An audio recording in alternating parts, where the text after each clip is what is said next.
Shiv academy की 11th commerce की इस चैनल पर वीडियो नंबर 111 में आप सभी का स्वागत है। वीडियो नंबर 1 से लेकर आज वीडियो नंबर 111 तक का हमारा ये सफर आपके साथ बहुत ही अच्छा रहा।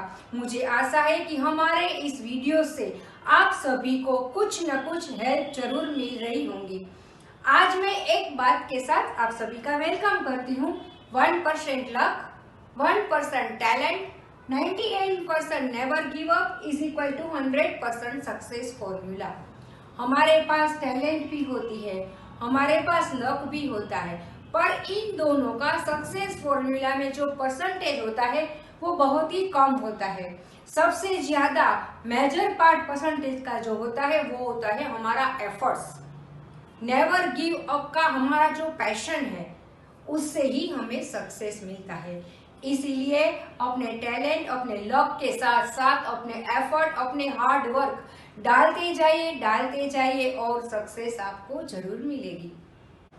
तो इसी बात से शुरू करते हैं आज का वीडियो नंबर 10121110 में हमने इकोनॉमिक्स का चैप्टर डिमांड लिया और डिमांड के रिलेटेड सारे टॉपिक्स और इम्पोर्टेंट प्रैक्टिकल क्वेश्चंस भी हमने डिस्कस कर लिए। आज इस वीडियो नंबर 111 में हम फिर से शुरू करते हैं अकाउंट, जिसमें हमारा चैप्टर है सब्सिडरी बुक्स, या तो उसको स्पेशल पर्पस बुक्स भी कहते हैं। उसमें है हमारा आज का टॉपिक परचेस बुक। तो समझते हैं क्या है ये सब डिवीजन ऑफ जर्नल। जैसे कि हमने अकाउंट के हमारे चैप्टर जर्नल में बात की थी कि जो भी बिजनेस के रिलेटेड ट्रांजैक्शन होते हैं वो सबसे पहले जर्नल बुक में रिकॉर्ड किए जाते हैं। जर्नल बुक में कैसे रिकॉर्ड किए जाते हैं वो सब हमने उन वीडियोस में समझाया है, तो आप उसे एक बार रिवाइज जरूर कर लेना। अब हम देखते हैं सब डिवीजन ऑफ जर्नल। क्योंकि बिजनेस में ट्रांजैक्शन काफी बड़ी मात्रा में होते हैं, रोज बरोज के ट्रांजैक्शन इतने सारे होते हैं कि सभी की जर्नल एंट्रीज करना यानी कि वर्कलोड का बढ़ाना।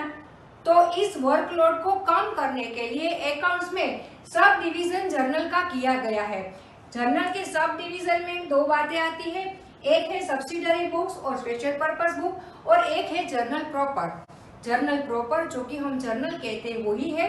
उसके अलावा सब्सिडरी बुक्स बनाई जाती है जिसमें है कैश बुक, जिसका डिस्कशन हमने हमारे प्रीवियस वीडियोस में कर लिया है। उसके बाद आता है purchase book, sales book, purchase return book and sales return book. Subsidiary books यानी कि स्पेशल पर्पस बुक, यानी कि कोई एक स्पेशल पर्पस के लिए ही ये बुक्स बनाई जाती है, जैसे कि कैश बुक जहां पर कैश ट्रांजैक्शन ही नोट डाउन किए जाते हैं, रिकॉर्ड किए जाते हैं। उसी तरह से ये परचेज बुक है जहां पर हम सिर्फ और सिर्फ क्रेडिट परचेज ही रिकॉर्ड करते हैं। कैश परचेज यहाँ पे रिकॉर्ड नहीं किया जाता। और उसके अलावा जो भी नॉन गुड आइटम होती है, मतलब कि जो आइटम का हम व्यापार कर रहे हैं, बिजनेस कर रहे हैं, या तो जिन चीजों का हम मैन्युफैक्चरिंग में यूज कर रहे हैं, उसके अलावा की जो भी गुड्स होती है, जैसे कि फिक्स्ड एसेट, जैसे कि फर्नीचर, जैसे कि कोई व्हीकल, तो जब उसका परचेज हम करते हैं तो उसको भी यहाँ पे रिकॉर्ड नहीं करते। मतलब सिर्फ और सिर्फ क्रेडिट एंड सिर्फ और सिर्फ गुड्स का ही जब हम परचेज करते हैं तब हम उसे यहाँ पे रिकॉर्ड करते हैं। उसके अलावा recorded on the basis of invoice bill received from the supplier. जब हम कहीं पर से क्रेडिट पर परचेज करते हैं तो सप्लायर के द्वारा हमें एक इनवॉइस दिया जाता है, एक बिल दिया जाता है। वो बिल के बेसिस पर ही परचेज बुक में सभी ट्रांजैक्शन रिकॉर्ड होते हैं। अब हमने ये तो कहा कि सप्लायर के पास से इनवॉइस हम रिसीव करते हैं, पर ये इनवॉइस क्या होता है? Commercial document received from the supplier. Supplier एक हमें डॉक्यूमेंट देता है जब हम उसके पास से किसी भी तरह का क्रेडिट परचेज करते हैं। उस कॉमर्शियल डॉक्यूमेंट को इनवॉइस कहते हैं। दैट लिस्ट गुड्स और services that you have received and says how much you have to pay for that. और जो भी गुड्स और सर्विसेज हमने उसके पास से ली है वो और उसका अमाउंट, मतलब हमें कितनी गुड्स और सर्विस उसके पास से मिली है और उसके ऊपर हमें कितना पेमेंट करना है, वो सारी मैटर्स जो जिस कॉमर्शियल डॉक्यूमेंट में इंक्लूड होती है उसे हम इनवॉइस या तो बिल कहते हैं। और इसी इनवॉइस, इसी बिल के बेसिस पर परचेस बुक में एंट्री रिकॉर्ड होती है। अब देखते हैं परचेस बुक की utilities. First one, reduces the volume of work as no requirement of journal entries. Journal entries purchase के रिलेटेड बनाने की जरूरत नहीं पड़ती है, जिससे हमारा वर्क घट जाता है, वर्क का वॉल्यूम डिक्रीज हो जाता है। Possible to have periodic total of credit purchase of good. किसी भी स्पेसिफिक पीरियड में हमने कितना क्रेडिट परचेज किया है उसका टोटल हमें जानना होता है, तो परचेज बुक के ऊपर से हम इजीली जान सकते हैं। बिजनेस में जनरली पीरियड पर हमें असेसमेंट करना होता है कि कितना हमारा परचेज हुआ, कितना सेल हुआ, कितना पेमेंट आया है, कितना पेमेंट देना बाकी है। तो इन सभी बाबतों की जानकारी टाइम टू टाइम हमें मिलती होती है, तो ही हमें हमारा बिजनेस अच्छी तरह से चला सकते हैं। तो यहाँ पर परचेज बुक से हमें टाइम टू टाइम पीरियड दर पीरियड पर हमें अपना परचेज कितना है, क्रेडिट परचेज कितना है, ये जानकारी इजीली मिलती है। उसके अलावा is in checking of price and other calculations. हमने किस टाइम पे कितना परचेज किया, कौन सी प्राइस पे किया, उसमें हमें ट्रेड डिस्काउंट कितना मिला, उसके ऊपर अदर एक्सपेंसेस हमें कितने लगे, इन सारे कैलकुलेशंस, इन सारी मैटर्स की जानकारी हमें परचेज बुक पर से ही मिलती है और हमें इजीली उसको चेक कर सकते हैं। अब परचेज बुक का एक एग्जांपल, एक स्पेसिमेन देखते हैं। यहाँ पे 8 कॉलम्स होते हैं।